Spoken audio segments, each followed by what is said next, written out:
E3 is finally upon us. All the conferences are finally over, so it's here and now that we make the definitive list of the worst to the best E3 conferences of 2019. So with that, before we get into it, because it's been a crazy E3, I feel like walking into this event, I look like this, and walking out, I look like this. It's Jablins, Jables. It's been a wild ride. So in order to get a little bit more organized, we're going to throw out two little mini conferences, the PC Game Show and Devolver Digital. And to make the pot a little bit spicier, we're going to be adding the Stadia Connect direct kind of conference as the E3 conferences as well, because it's Google. They're one of the largest companies in the world. They're entering the gaming sphere, and we haven't seen anything like it since really Microsoft with the Xbox. So let's kick it all off with the weakest on the list, ironically being the Stadia Connect, the thing that everybody was talking about, the rumors, the speculation of what Google Stadia could and should be, and now we finally know. And it's so important when you have a reveal that you nail it. Whether you're Microsoft, you learned with the Xbox One, whether you're PlayStation, you learned with the PlayStation 3, and Google Stadia has learned with Stadia. Not to say that the presentation was bad, but I have to be straight up honest with you. I don't care that you broke your elbow. And I didn't like what they brought to the table. And sure, yeah, but now we finally know what Stadia is, but that's the problem.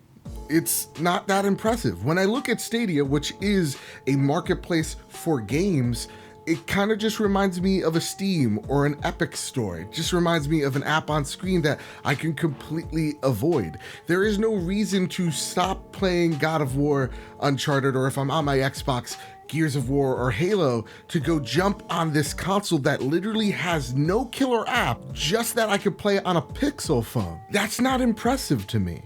And even with the Stadia Pro membership, look at it, $10 a month, 30 games to start, and the only game we know, the launch game for Stadia, is Destiny 2? It's just not doing it for me. So yeah, for a reveal, it kind of went out with a whimper instead of a bang, and that's why the Stadia Connect is where it is. Now, these next two conferences I'm going to talk about, they could really go either way with me, and I'm just going to speak from the heart and say Ubisoft. Okay. And listen, the presentation for the most part was fine. I'm very, very happy that for the most part they dropped all the dumb, wacky shit, and the 5 minutes dancing thing with, the Just Dance have been cut to just like about a 1 or 2 minute thing. It's great. And to be honest, man, they have one of my most hyped games, Watch Dogs 3, on stage. It looks freaking awesome. Like, you could create your own elite team of hackers and assassins, and they all consist of voice acted old ladies. I saw an old lady with a cane walk up to a gent and then pop him right in the face. That blew my mind. I am on board. But afterwards, we got like a skit for a TV show that lasted way too long, and I love Always Sunny. Then we had, DLC on stage, which is fine. Like, you have to cater to your fans, but to me, I just felt like, okay, here's a game reveal, here's a TV show, here's some DLC. Oh wait, here's the cool Tom Clancy thing that we've been teasing for weeks about Splinter Cell at the Ubisoft Summit, like this huge thing, and it ends up just being a dumb mobile game? That was a letdown. And then we had John Bernthal on stage, which, God, he's a specimen. And then you look below him, he has a cute little doggo named Bam Bam. That was almost the game of the show right there. That cute dog, how well behaved. But then you just see gameplay, not footage, trailer of the game he's going to be in, right? Breakpoint, and I always say Point Break, and it's in my head now. But we see no gameplay for it. And even for the DLC, we don't see actual gameplay of how most of these things are going to interact with us. We still get in-game trailers with almost no gameplay, and it just bummed me out. So that's why Ubisoft, when it comes to the E3 conferences, performed the worst, unfortunately. Next on the list is Bethesda. The reason why I've placed them just slightly ahead of Ubisoft this time around was some of the cool game reveals that they did share for the next generation. Also, I do have to give them props for dancing around Fallout 76 the way they did, though I would have liked a more sincere apology. That's fine, it is what it is, and I've seen a lot more people on my friends list actually try out Fallout 76 than ever, so it looks like that apology worked, and to see them throw Battle Royale mode in there, Jesus, we all knew it was coming. We had awesome games like Deathloop and Ghostwire look incredible. They are awesome next-gen showcase pieces that I can't wait to see, but we didn't see gameplay for them, of course, because they're next-gen titles. But the thing that really sucked about this conference was all the mobile games. It kind of felt like BlizzCon all over again. Hell, you could say, "Do you have phones?" is the slogan for this year's E3. And there's been like this debate of, do mobile gamers count as gamers? I'm going to count mobile games as actual thought pieces when they stop just nickel and diming me over dumb loot crates and dumb wait times just for me to spend a nickel on their games. That's when I'll start taking them seriously, and Bethesda has not shown that. They just gave almost 10 minutes on stage to mobile games alone, and it just cued me out of it. So much so that not even, Wolfenstein or the awesome Doom Eternal trailer can save. And that's why Bethesda's also at the bottom of the barrel. Number 3 on our list amazes even me. Because honestly, I wouldn't even be surprised if you dislike this video after what I'm going to say. But whatever, engagement's engagement, so you can do that. Square Enix. Now, I'm not a JRPG fan, and I thought the Avengers trailer was incredibly weak, and I've never played Final Fantasy VII, or even for the most part beat a Final Fantasy game in general. I'm not into the JRPG scene almost at all, but Square Enix showed us something that so many conferences missed: gameplay. I come to E3 each and every year to see awesome games and amazing trailers for sure, but then you back them up with gameplay. You know what Ubisoft missed? Gameplay. You know what Bethesda missed? Gameplay. Ubisoft brought the games, and I loved the amazing trailer for the very beautiful Final Fantasy VII, and then they gave you a deep dive into the gameplay to kind of just rest assured the audience that they had this, and it looked great. And I saw my friends freak out right before me, as I'm kind of like the dad at the hip-hop concert, just not understanding. It was amazing to see the fans freak out the way that they did, and to see that most games had again a gameplay representation to the trailer other than Outriders and Avengers. That was amazing to see. And then also the Final Fantasy VIII gameplay or trailer reveal was another awesome thing to see. So that's why Square Enix is number 3 on my list. God help us all. And number 2 on the list, believe it or not, is Xbox. What? Joseph's about to talk nice about Xbox? What a surprise. Yeah, the Xbox conference was a good conference. I wanted a lot of the games that I saw on screen, especially the first quarter. Like the first 20 minutes of that conference was insanely good. Like when they showed Cyberpunk 2077, and I was just like, wow, that game is breathtaking. You're breathtaking. Thank you, Keanu. I've been working out. And you see Keanu on stage, everybody's hyped, even him. He's excited to talk about his role. And I'm like, if they're showing Cyberpunk and Keanu in the middle of this stage, what else are they going to show us? It must be huge. It wasn't. The rest of the conference kind of meandered.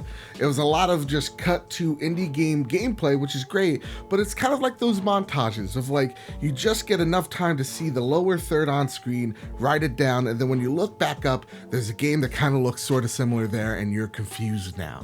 I hate those. Give indie games the proper shine. And then for the most part, a lot of the games that I saw on screen were just CG trailers. I would love to be excited for Elden Ring, right? I love Bloodborne and From Software. It's easy for me to buy their games, but it gave me no reason to buy this one because I didn't see anything about this game.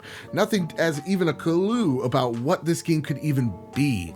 It was shit like that that kind of got to me in this conference. The only thing that really saved it was there's not a lot of talk of mobile stuff in this conference. And for the most part, the shit that did impress me, the things that I actually wanted, guess what? I can already play those on my PlayStation. But I feel like once Microsoft gets down this messaging problem that they have between what the Xbox brand really means, once they nail, hey, it's not about consoles anymore, and once they own, yeah, we're a third-party publisher, and we're also this awesome thing called Game Pass, once they get that elevator pitch down, I think these E3s are going to make a lot more sense. But until then, it just kind of pitches me third-party stuff that I'm going to play on my PlayStation. And with that, when it comes to your next ARM, your cloud, your xCloud, you just spent 2 minutes on it. And if I have to go on another website to learn exactly what this thing is, I'm sorry, but you failed in that aspect. And then when we get to the Xbox Scarlet reveal, it kind of seemed like the devs over at Xbox walked over to Sony, they knocked on the door, Mark Cerny answered, he's like, hello there. And they're just like, hey, Mark Cerny, could we, you know that shit you talked about in your Wired article? He's like, yes, I did. I was very impressed. And they're just like, okay, cool. Could we take it and we use it in our press conference? And then Mark Cerny's like, yes, just don't make it look like mine. And you just hear, like, word for word, like the Xbox Scarlet sounds exactly like a PlayStation 5, down to the RAM they're using, the Navi architecture, ray tracing. They made a big deal about never having to load anything ever again. It just feels like what Sony did 2 months ago. And so when I look at this conference, I was just like, I'm really excited for the future of the next generation when I buy a PlayStation 5. It didn't give me a reason to get excited for the next generation of Xbox, except for my friends. I'm happy for you. And it didn't give me a reason to go, wow, I can't wait to play my Xbox One X. Because even games that are coming 2 months from now, like Gears of War, I didn't see any gameplay for. So it was a great conference, but you could hear my frustration. Just a little bugged by it. So with that, no further ado, to the number one spot, which is Nintendo. The conference that I loved, the Direct that I loved. I think this might be my favorite Nintendo Direct in a very, very, very long time, because unlike most of the conferences here, Nintendo brought games with them. How crazy, what a revelation. It seemed like there was something for everyone here, and every game, for the most part, with some exceptions, had gameplay trailers to them. It was a perfect thing to see what is happening right now in Nintendo, what's happening in the near future, what's happening this holiday, all the way to next E3. You had a reason to be excited about your Nintendo Switch, from things like Link's Awakening to games like Luigi's Mansion 3, all the way to the dates we absolutely don't know, which is Animal Crossing New Horizon. There was a trailer to get people excited, and then there was gameplay to reel them in. Everything complemented each other so freaking well. And yes, you had trailers that got people hyped, like the Banjo trailer or like the Hero trailer for Dragon Quest XI for Super Smash. Even those trailers had gameplay. You know how Banjo, you have at least an idea how he's going to play in Super Smash Brothers. They brought the surprises of Banjo-Kazooie in Smash. People were losing their mind. And then yes, they give you what's happening in the future, which is that Legend of Zelda Breath of the Wild 2. That was awesome. And then you finally got that little cap at the end of, this is what Nintendo's offering you. Here's all this gameplay, and then here's this concept we're throwing out.